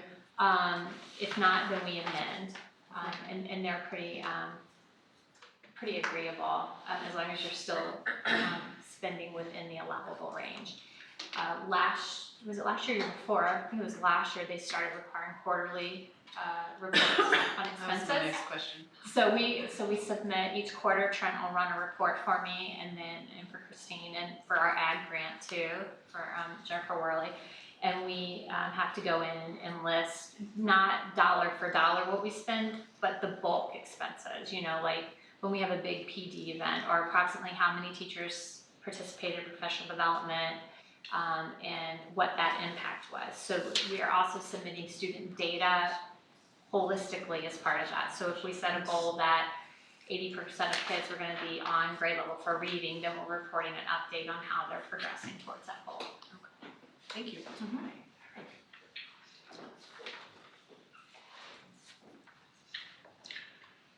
Okay, any other questions for Dr. Romo? Have a roll call vote, please. Hennessy, Yes. Hendricks, Schultz, Yes. Larson, Yes. Giles, Keith, Yes? McCombs. Yes. Next item, approval of E-rate category 1 fiber special construction funding.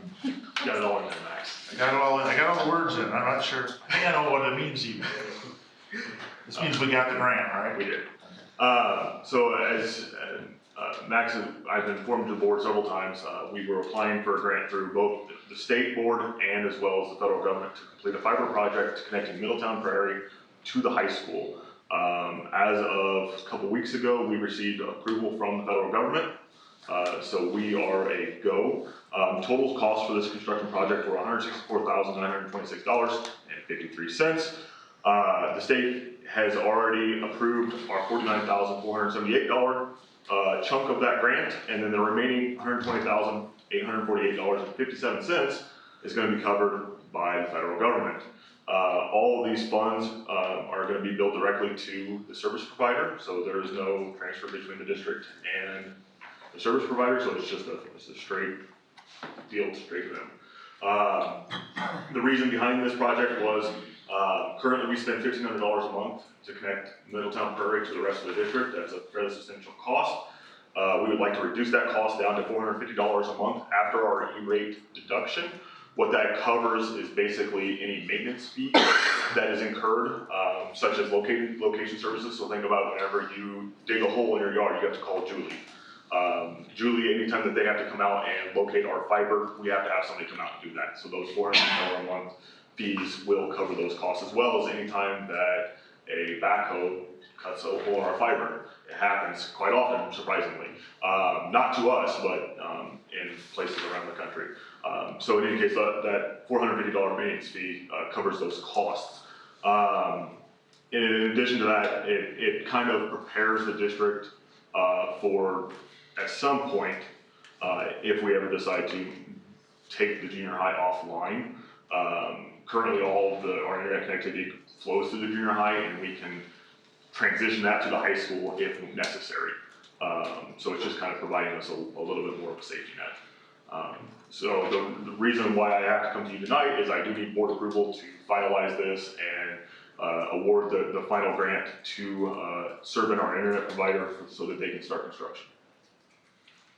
Questions? Superintendent recommends Board of Education approve the E-rate category 1 fiber special construction funding as presented. Is there a motion to do that? Moved. Is there a second? Second? Discussion. Any questions? How many, strands do we have leased right now? At Middletown Prairie, 1, One. we're moving to 12. So are we going to, have to purchase new endpoint devices for the new strands? Nope. That's included in this? No, we rate? already have them. Oh, you I already have have them in them? stock, so. Great, okay. So there should not be any additional costs. I don't know what all that meant, but I'm glad you two do.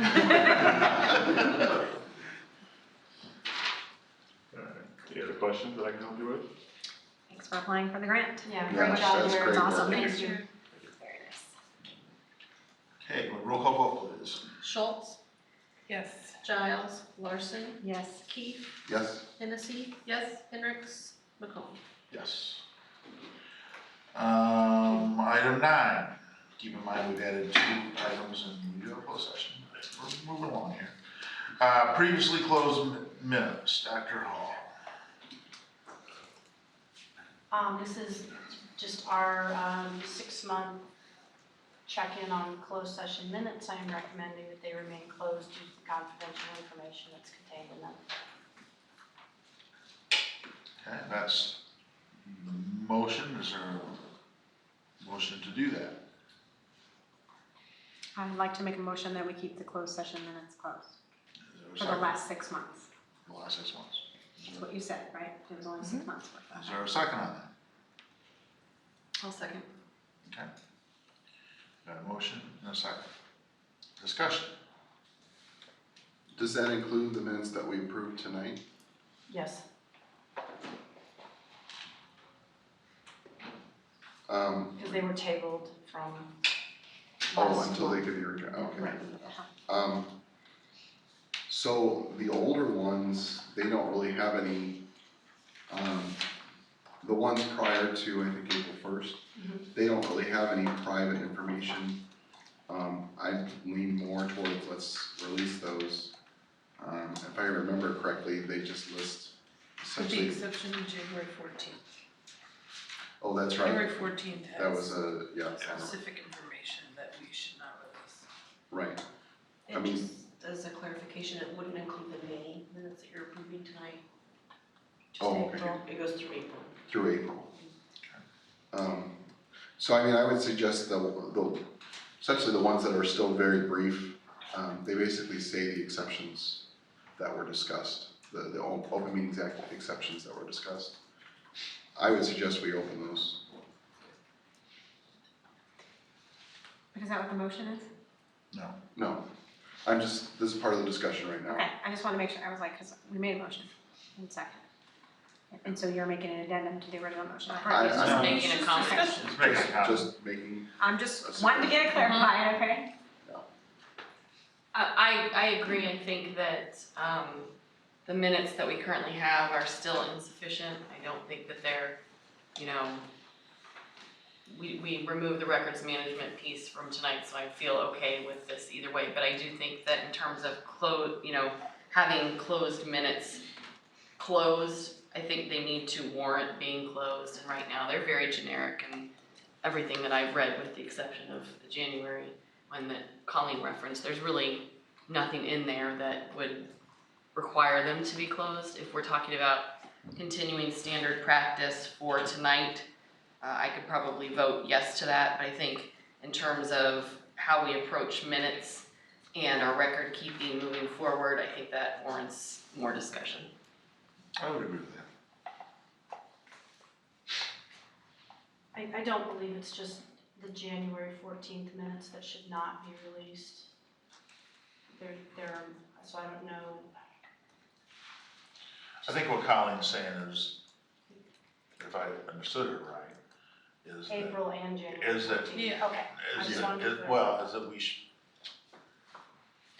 in theory, if all the minutes looked more like that, we would be keeping them all closed. I understand. As a matter of practice and consistency at this point, we might as well just keep them all closed, but we really wouldn't necessarily have to on those.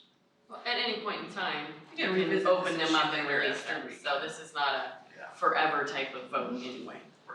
that's a good point. Okay, any other comments, discussion?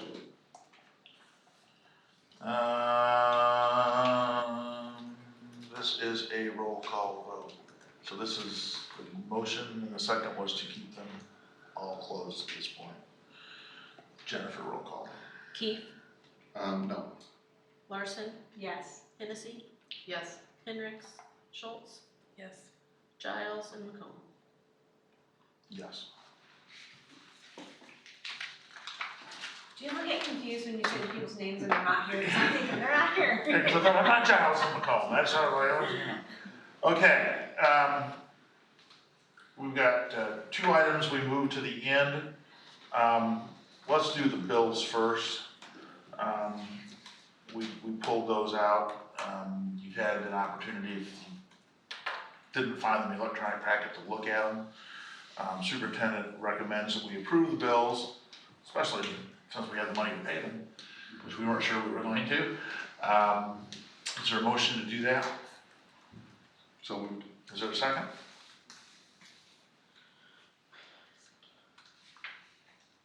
I haven't seen them, they're right there. I'll second it. Okay, thanks. I haven't, I mean, I We've been understand busy. you gave them to me, but I was paying attention. That's so right, we've been busy. Sorry. Got to the second page and couldn't get more. And we did verify they were in the electronic packet. They were not. They were not. We want to come back to this after we've. Oh, maybe I can have to look at them quick. Quite honestly, there's so many pages there that I'm gonna vote no because I don't feel like 12 seconds of review is gonna be adequate, so, that's gonna have to be my vote tonight. I'll vote yes. I briefly scanned all of them, but I don't want to hold up our vendors that we. Yeah, unless I'm going to hold up paying bills and then I'll just vote yes, but I think, I mean, I would vote yes because I have a trust system in place that we might not have gotten these for Trent, verifying and being able to answer any financial questions when we come into, so that's a sense of respect for his position.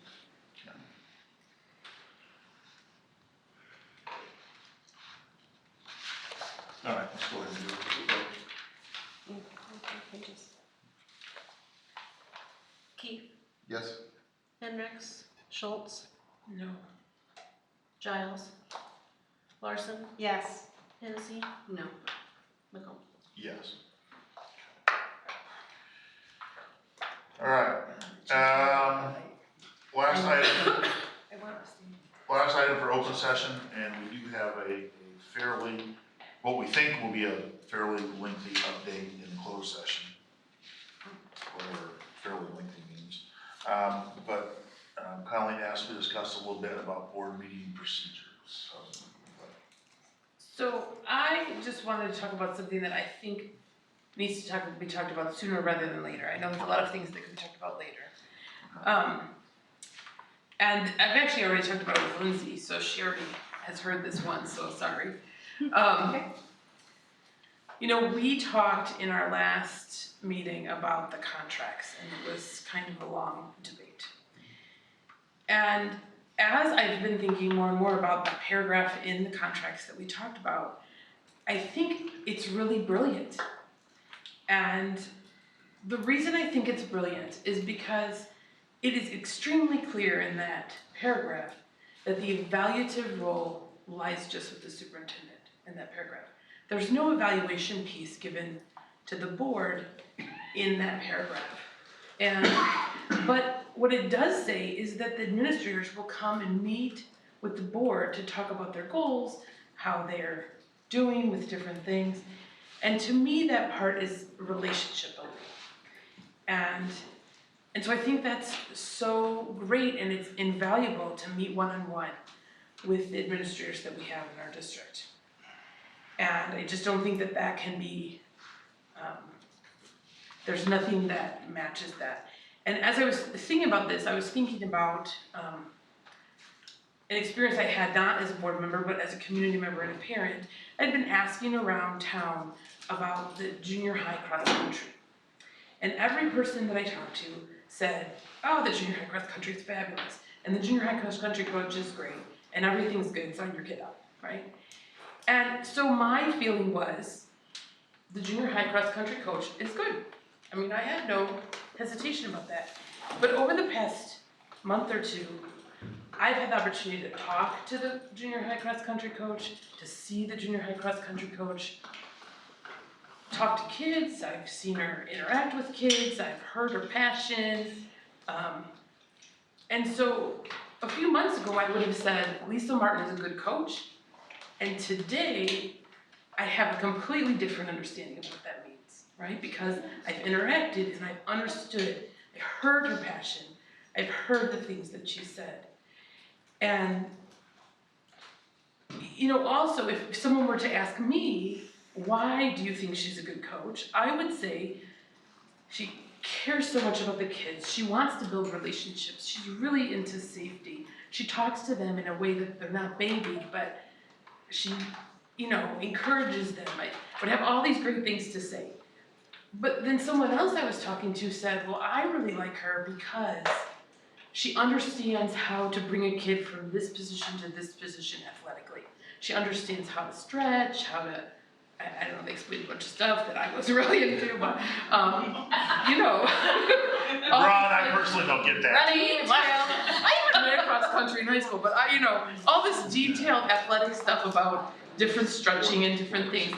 And I realized that everyone has such a different lens. Like, all of us agreed she's a good coach. It's not that anyone's viewpoint was wrong. Everyone's viewpoint was right, but it's just a different viewpoint. And I feel like that's why we have a board of 7, because we want to be able to hear from people. And the goal for us to hear from people is so that we can come alongside them and help them, right? They're making decisions that are good for our kids. And when we hear from them directly, we get different perspectives, and we can really come beside our administrators and help them out.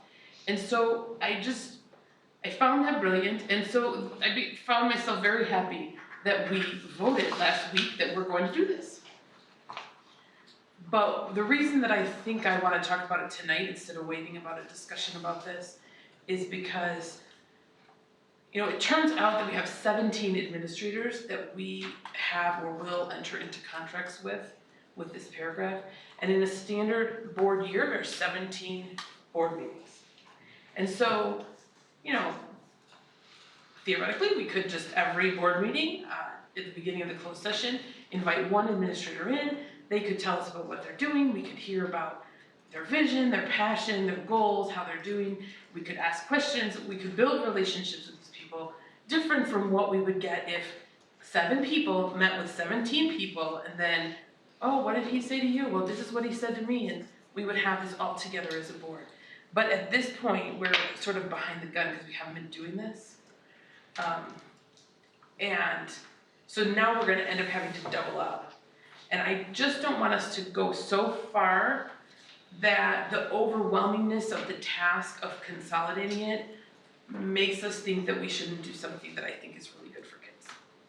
And so that is why I wanted to bring this up tonight, because I think we should start this as soon as possible so that it's not kicked so far down the road that we say, oh my gosh, we just can't possibly do that, even though, you know, there's such value to it. And so that is what I wanted to say tonight.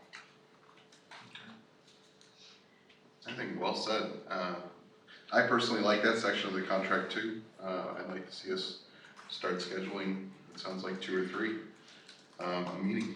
We only will have to do 1 for a couple of meetings, and then 2 is if you add it all up. And obviously, there are some people who haven't even started their job yet, so they can't be the first ones. Unfortunately, some of these people here in the front row who have already done their job for a while will probably be called sooner rather than later. But I guess I want to ask questions on like what specifically, other than that, very kind, and I can echo that, having kids, but what other contributions you can make to that other than going out and soliciting. I mean, that fell in your lap. That's lucky, you know, you were exposed to it because your child must participate in that sport, but like, I would want to know exactly what our role is besides providing that feedback that you provided just now as an example. I guess what I'm thinking is, we have agreed to meet with every administrator. The reason that I told this story was not, I mean, I'll be happy to tell anyone how much I like this coach, because she's doing a great job. But the reason I told the story was because I wanted to explain that before I thought she was good. It's not that I thought she was bad, or that someone gave me bad I information, caught that. but that it's the face-to-face interaction that is invaluable. So if I'm gonna come and, you know, Nicole is the director of curriculum, I'm gonna hear right from her what her passion for her job, what she wants to do, how she acts. It's that I'm gonna have a face-to-face conversation where I'm gonna get more out of that than just hearing a report one day, But just right? sitting on the team, you're going to hear that. Is that, so play that out for me. I want, you know, like, so sitting on the team, you're gonna hear that come in. You're not going to have a numeric evaluation that you give, or you're just gonna contribute what you know from your one-to-one engagement. And just, we're No, having dialogue, it's very clear in this that Lindsay does evaluations, right? It says the superintendent will evaluate. I'm not suggesting, or as a matter of fact, it doesn't matter what I suggest. It's not in the contract that we agreed to last month that we evaluate people at all. I'm just right? asking you to say, tell me what you think it looks like, just so I can get a picture in my mind.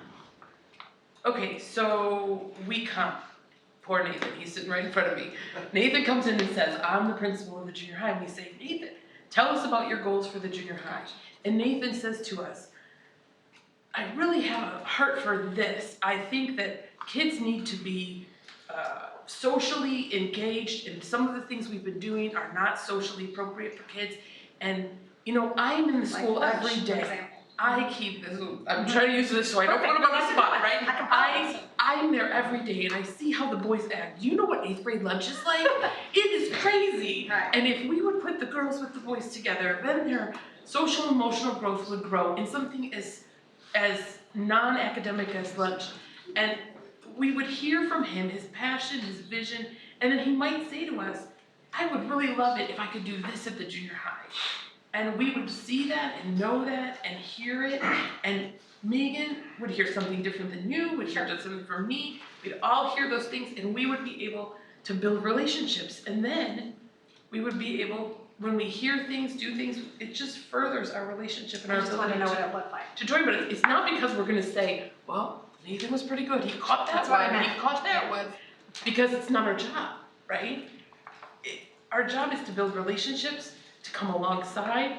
When a parent calls you and says, my girl has to be in lunch with those boys or whatever, then you can say, you know what? I've talked about that with the principal. He thought it out really carefully, and here's his heart for the kids. And you would be able to answer, to be able to communicate. We would understand, and we would have 8 lenses in our meetings instead of 1, right? We would all understand what was going on, and I think it would also stop the idea of people feeling like everybody else is an enemy, right? We're just friends, not friends, but colleagues, and we have a relationship, and we're all working on the same team, and we're all working together. And so I just think that, I mean, I don't really have to persuade this, we've already voted on it, right? But I'm just saying, I think we should start doing it. I wasn't asking and for doing persuasion, it I just and- want to clarify. Right, I mean, I just You know. feel myself persuading, and I'm yeah. thinking, why am I persuading? No, I just think of like the flip side, and why I want you to be informed is like, I've sat on negotiations for contracts, and there are certain things that, you know, that you do for a teacher that are different than an administrator, so I have to think outside that box too. So it's good that you tell me where you're standing and what you think and how that will play out, because I wouldn't know if you didn't share it.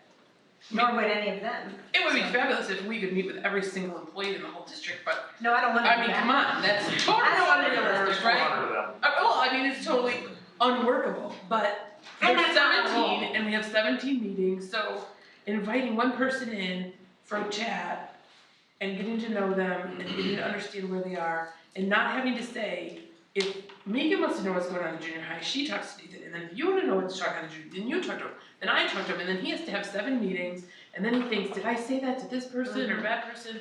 And he's speaking to the board as a whole, and also, we don't have to call them in where they feel like, oh my gosh, why did I get called to the board? Are they going to yell at me?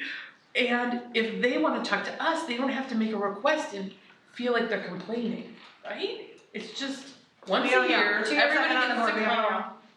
But I mean, everyone gets to come, everyone gets to talk, everyone gets to share their heart, share their vision, share, and tell us whatever it is from their perspective. If we trust these 17 people to be the leaders of our district, I feel like we should be willing to hear from them.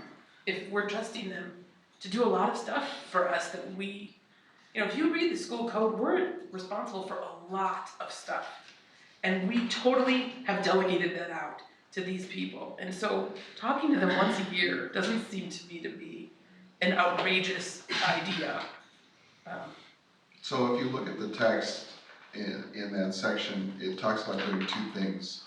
Discussing with the board and the superintendent, the administrator's progress towards established goals, and also working relationships among pretty much everybody. I really like this in terms of building a rapport with administrators and opening communication. And honestly, I look at this as a boon to help us do our jobs, because it will allow us to do better planning as we learn about, there's a problem with the separate lunches for the genders, well, what does that say about our facilities plan, or what does that say about our staffing plan? We can hear before it gets so bad that it needs to be brought to the board's attention. Maybe we can start to hear issues as they're coming through the pipeline and react sooner rather than later.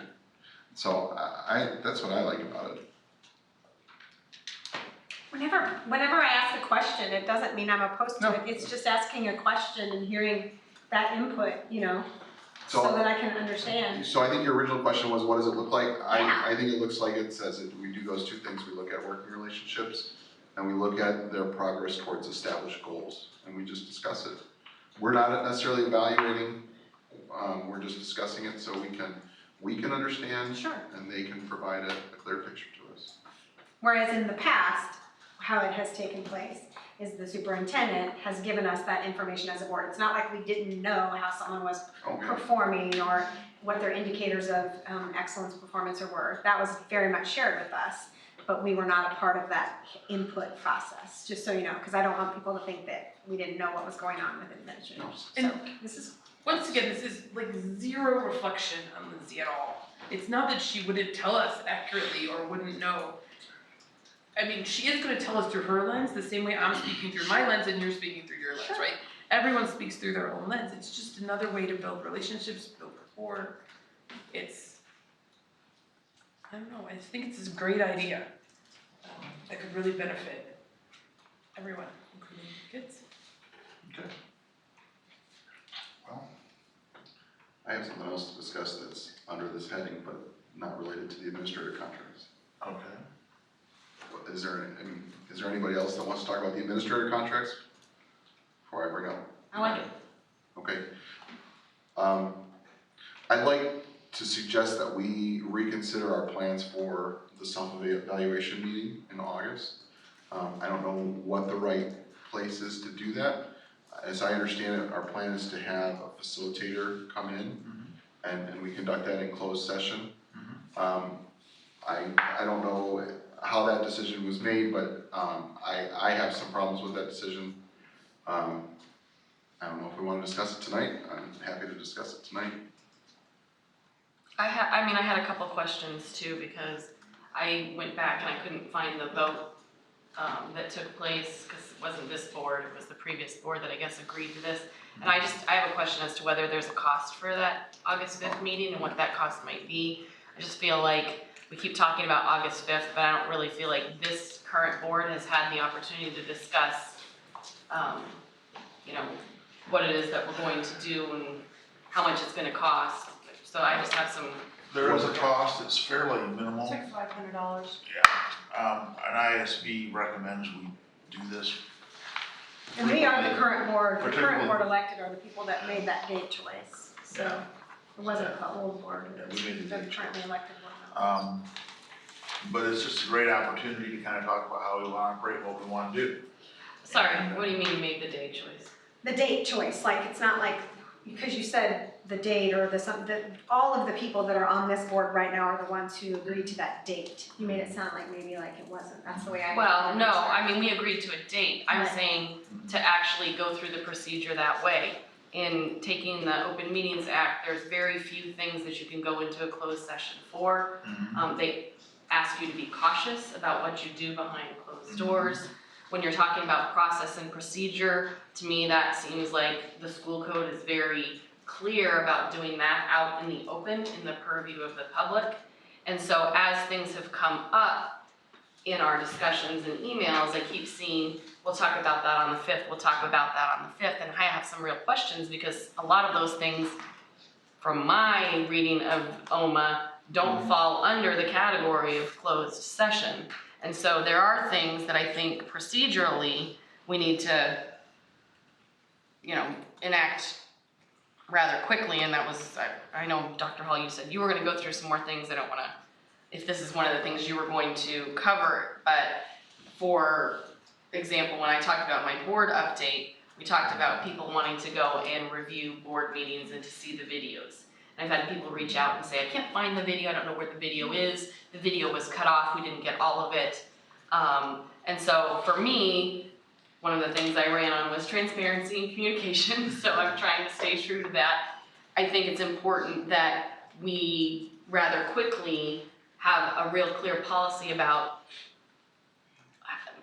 making sure that we video entire board meetings, that we don't inadvertently put a slideshow on and cut off the recording of the meeting, where we put those, how we have them listed, how long they're up there. And I know right now, I think, Jared, they're on your YouTube station, but people go to the district site and look for them and then they can't find them.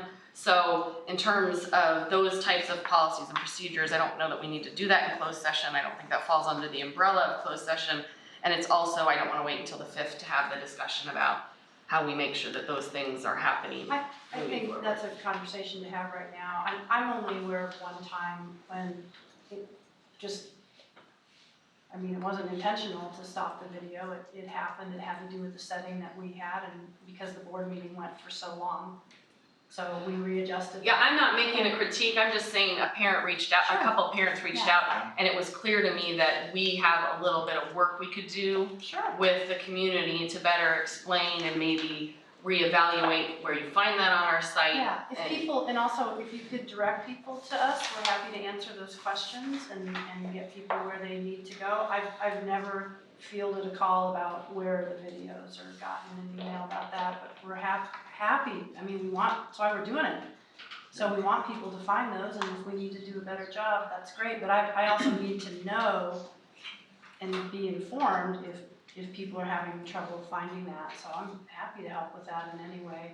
And I don't really see that as a topic for the board self-evaluation. So under the Open Meetings Act, you can have a board self-evaluation in closed session if you use a facilitator from the Illinois Association of School Boards. So that's just a recommendation, best practice to go through periodically with boards, just to be able to talk openly and honestly and candidly about relationships and about how you're going to choose to communicate and what your working agreements are and just some procedures. I think it also works very well when you come to some of those agreements that then you share those publicly after that.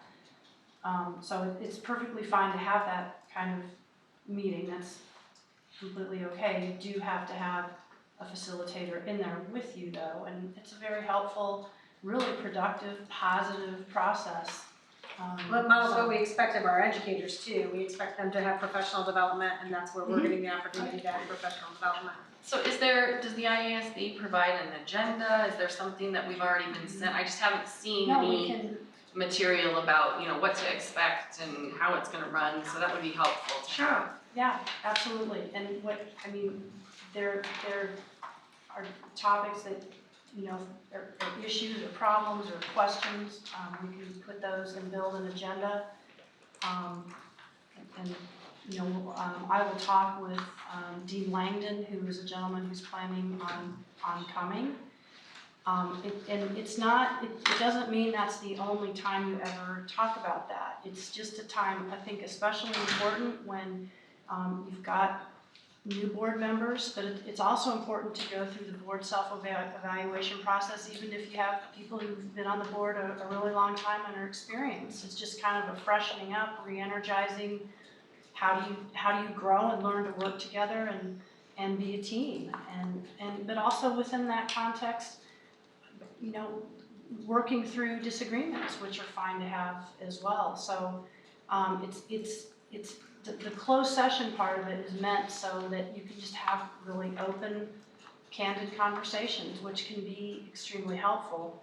But that doesn't mean that the contents of that meeting, you know, stay private. In fact, I've always felt that, again, great idea to come out and say, hey, here's what we landed on as a result of the board self-evaluation that we did on August 5th.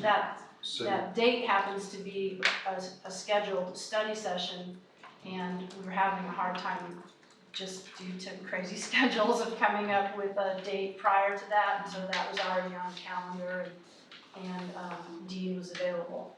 He's excellent. I've gone through other board self-evaluations with him. He does a fantastic job, and I just think it'll be very helpful, but at the end of the day, it's up to the board to decide if you want to go through that. But I would highly recommend it, and I think it'll be very helpful for all of us.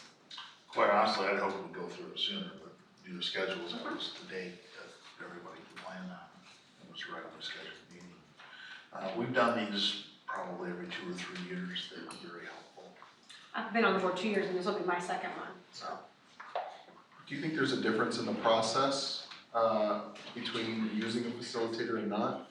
Do you think it's something we can facilitate ourselves? I would recommend having an outside facilitator, and I'm not saying that because of this board. I'm saying that the process, I think just We've done the process several works times, it's better. always worked better than outside facilitator. So just a neutral party who comes in, who's an expert in board roles, best practices. We have experts come in, and Lori's point is in terms of professional development for our staff. We look to people who either maybe have more knowledge or have different perspectives or can come in with an objective outside just lens looking through not knowing any of us. And they have that multifaceted lens of seeing all the different districts across the state. They have some credentials, and I think they will listen to what we are hungry for and try to guide us through. I just wanted to know if it was $500 or $5,000, you know. Well, yeah. 5,000. I just hadn't ever heard. That is a big difference. It is a big difference, Yeah. and since I hadn't heard I about get that or been So involved. this is one thing, speaking of cost, that I'll look into and follow up on. But if you remember back in February that we hosted an IASP dinner. And so I think that if you do that, then they You get offer, $100 off. you get somewhat of a bigger discount, so it would help with the cost. And that's not why we did the dinner. We wanted to do a dinner to host a dinner, but I think it's a couple $100. It's well spent. Does the board, so my concern remains open versus closed. I ran on transparency as well. I would lean towards wanting to be open in this process. Does the board have any interest in using a facilitator but doing it in open session? Having gone through this, I would really suggest we do it in closed session. That does not mean we won't report or share. But I think because of the things we're talking about and the fact that we're working to build relationships, it's kind of, some of it can be a team building type exercise. And I just think it's important for us to do that. I think we need to establish that with each other. I think that serves us well long term. We're not making decisions that affect what the district's doing. We're making decisions affecting how we're operating, what we're doing. So there's not any action taken that affects any students or any employees that night. The action that we do affects how we connect and work.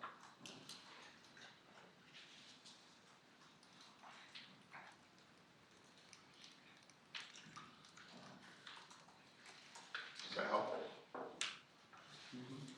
Yeah, I think think so. I mean, having not been through it, my concern was, as we kept saying, we'll talk about that on the 5th, we'll talk about that on the 5th, there just seemed to be things that didn't seem appropriate for the 5th. So maybe it's just my not having gone through it. I haven't seen an agenda, so I don't know what self-evaluation means. Sure, let me get some information out for you. And after we go through it, if we hate it, we never have to do it again, or we can do it Yeah, different. or do it in open session. Or do it however we want to do it. All right, at this time, a closed session is needed. Tonight, for the placement of individual students in special education programs and other matters relating to individual students. Is there a motion to go into closed session for that reason? So moved. Is there a second? Second. Roll call vote, please. Larson? Yes. Hendricks? Giles? Hennessy? Yes. Keith? Yes? Schultz? Yes. McComb? Yes, we will take 5 or 10 minutes to clear the room. We thank you all for being here tonight. At the conclusion of this, we will come back briefly into open session only to dismiss. We do not anticipate any business.